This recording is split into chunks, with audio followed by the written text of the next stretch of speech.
It sounds like a lot of what we know about animal behavior during eclipses is hard to believe.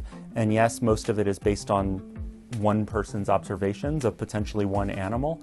But the only way that we can confirm this stuff is to take every opportunity that we can to go out and witness it ourselves. That's a biology professor with North Carolina State University, who's making plans for the big total solar eclipse coming up on April 8th. And unlike most of us, who will be picking up these things to get a peek at the moon blocking the sun, most of us, not all of us of course, our professor and his research team will be taking a glimpse at these things. Lizards, gorillas, birds, giraffes, and all kinds of other animals. I mean, these things are animals too, but our guy here is a biologist who a few years back made similar observations that were published in the journal Animals. And with this big eclipse taking place just a few short weeks from now, he and his team are getting ready to take another crack out at the blackout. Animal behavior is only actually a small part of the research we do. Mostly we study skulls and we do dissections of animals. But there was just this amazing opportunity where we were in 2017 to see these animals, interesting animals, and in this interesting phenomenon that was about to happen. And so we put together a study during that, and I think I basically became hooked. So for another eclipse back in 2017, he and his fellow researchers went over to a zoo in South Carolina to peep on 17 different species of mammals, birds, and reptiles. One of the animals we watched was the Komodo dragon, which are magnificent. They're the biggest lizard. They're amazing. They're a little bit scary, but they don't do anything. Like in general, a Komodo dragon sits still for almost all hours of the day and absorbs the sun and maybe is digesting. Yeah, they observed handsome devils like these. It sounds like the one they watched was just lounging around like it was unemployed until the moon and the sun embarked on its little cosmic dance. And the Komodo dragon we were watching before the 2017 eclipse, it literally didn't move at all. We watched it all day Saturday,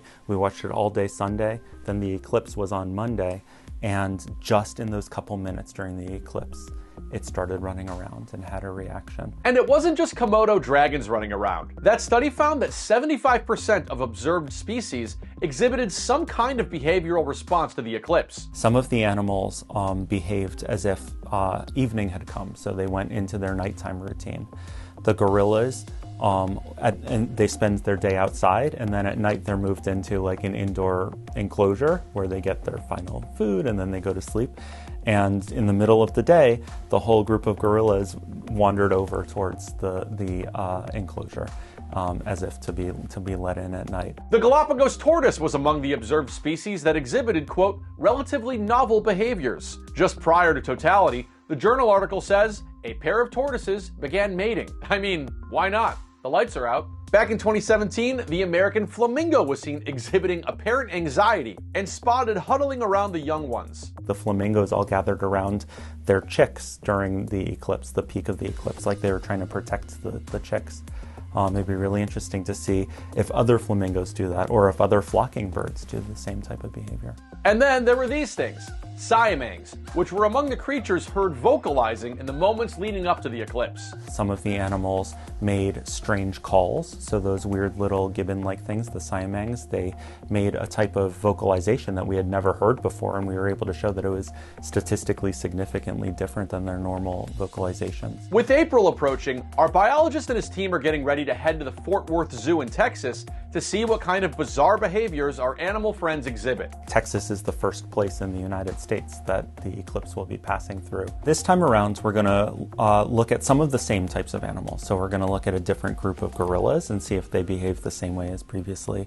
We're going to look at another group of giraffe. Zoos across the country, in fact, are actually inviting people to come witness animal behavior during the eclipse. The Indianapolis Zoo wants you and yours to check out gibbons sending calls, birds possibly changing their songs, and hey, dung beetles slowing down and stopping the rolling of their dung balls along the ground. How about that? There are other really exciting places that these types of observations could be done. And hey, in case you want to get even more involved in what animals will be up to on this April 8th totality, there's something called the Eclipse Soundscapes Project you can volunteer to be a part of. You see, NASA scientists are also trying to better understand how wildlife is impacted by solar eclipses. And the Soundscapes Project is revisiting a 1935 eclipse study study that observed animal and insect behaviors. From soundscape data collectors using audio equipment to data analysts. The project needs volunteers, and you can find out more information at eclipsesoundscapes.org. Then again, if volunteering during the eclipse isn't your thing, that's fine. You're still free to remain a voyeur who's watching a couple of turtles going at it.